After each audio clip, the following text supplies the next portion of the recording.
našli nekada vi u nekom lokalu?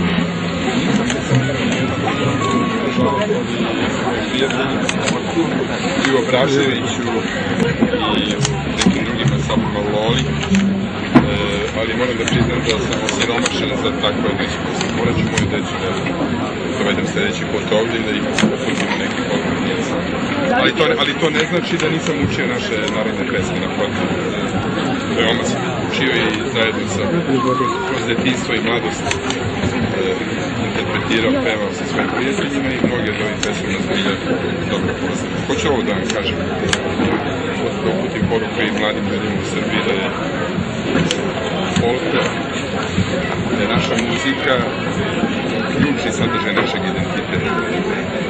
Se narodi u stvari kudi kamo bolje mogu određivati preko muzike nego čak i preko jezika, zato što je muzika davnašnija.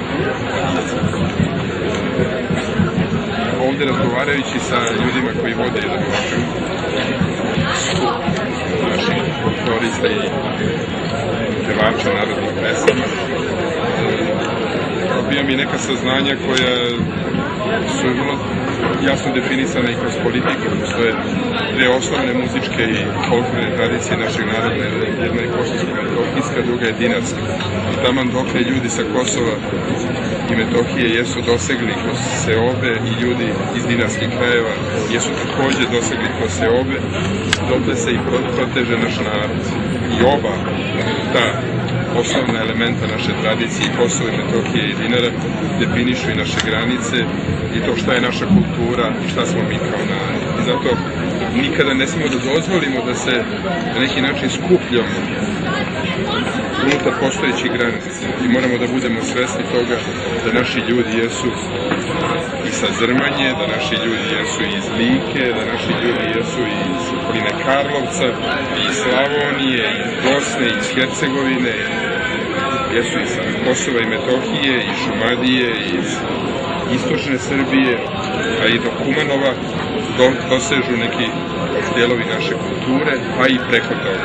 Toga treba da budemo svesni u svakom trenutku, vodeći politiku, vodeći zemlju i vodeći našu ekonomiju.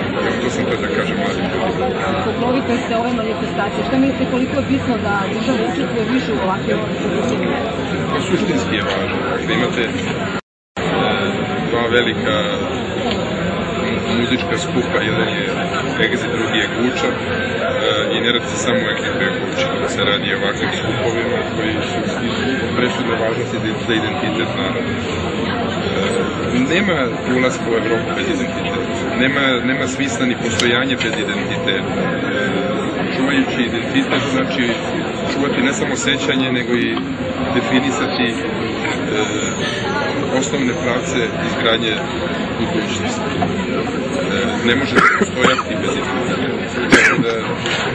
Baveći se ovim političkim poslom, vrlo često se sučeljavam sa ljudima koji misle da sa lakoćom možemo u periodu procesu globalizacije zakupiti naš identitet. Nije ideja globalizacije gubljenja identiteta, nego doprinos i našeg identiteta ideji zajedničkog sveta.